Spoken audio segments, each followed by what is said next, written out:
Olá, tudo bem com você?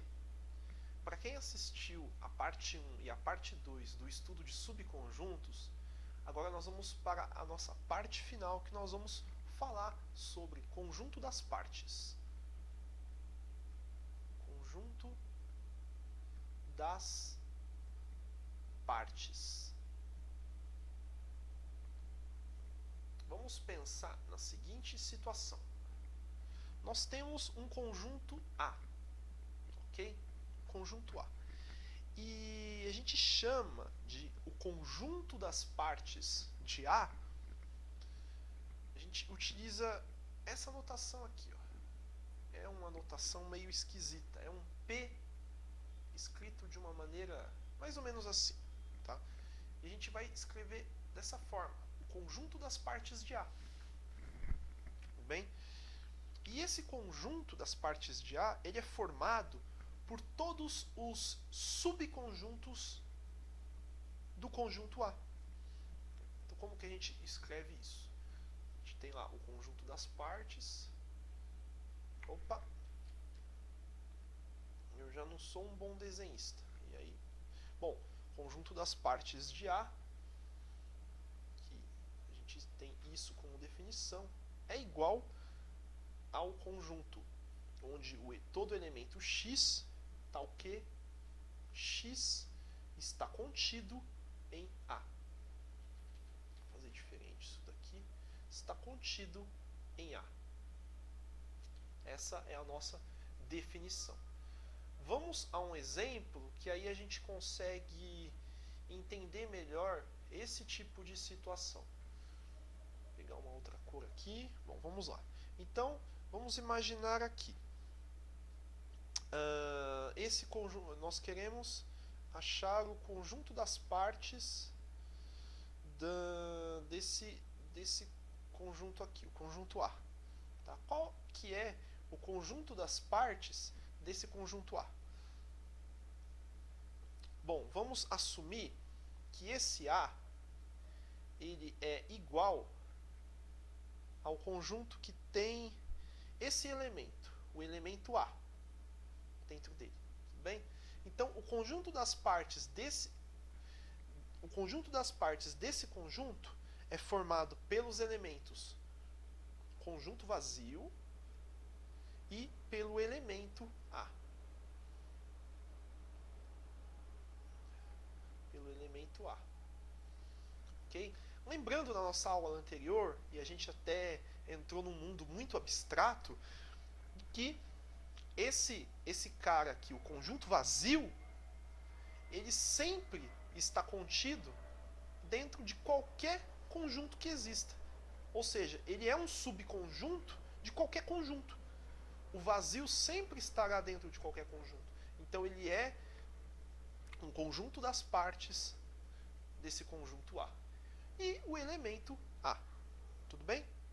Vamos a mais um exemplo. Agora a gente vai em um exemplo um pouquinho mais complicado. Então vamos pensar aqui. Se o conjunto A ele é formado pelos elementos A e B, okay? Qual seria o conjunto das partes desse conjunto A?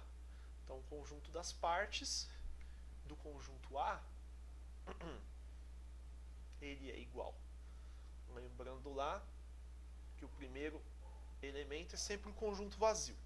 Ele está dentro de todo conjunto. Nós temos também o elemento A, temos o elemento B e temos o elemento A e B. Ok? Então esse é o conjunto das partes de A e B. O conjunto vazio, o conjunto A, o conjunto B e o conjunto A e B.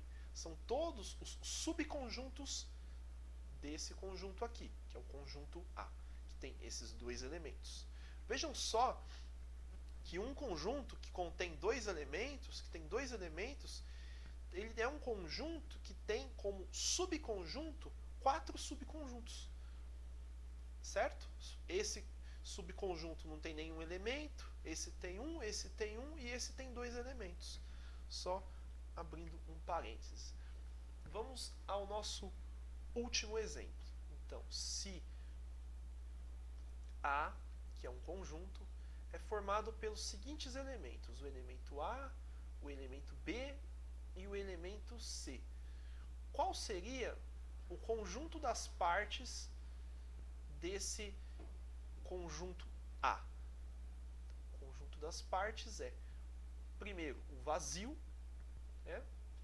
Depois nós temos o conjunto formado só pelo elemento A, nós temos o conjunto formado apenas pelo elemento B, depois nós temos o conjunto formado apenas pelo elemento C, e depois nós temos as combinações. Nós temos o conjunto formado pelos elementos A e B, nós temos o conjunto formado pelos elementos B e C, e depois nós temos, por fim, o conjunto formado pelos elementos A e C.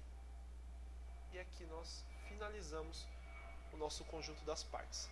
Então, esse conjunto aqui, que é o conjunto A, que tem 3 elementos, quantos subconjuntos ele tem? Ele tem 1, 2, 3, 4, 5, 6, 7 subconjuntos, que são os conjuntos das partes desse conjunto A, o conjunto das partes. Tudo bem?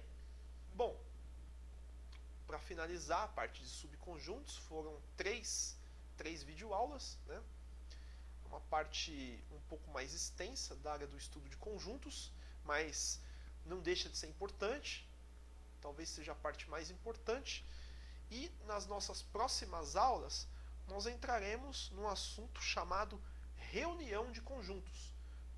Só colocando aqui, nós utilizaremos na nossa próxima aula este sinal, que é o sinal de união, ou então reunião. Tudo bem? Bom, espero que tenham gostado e não perca a nossa próxima aula.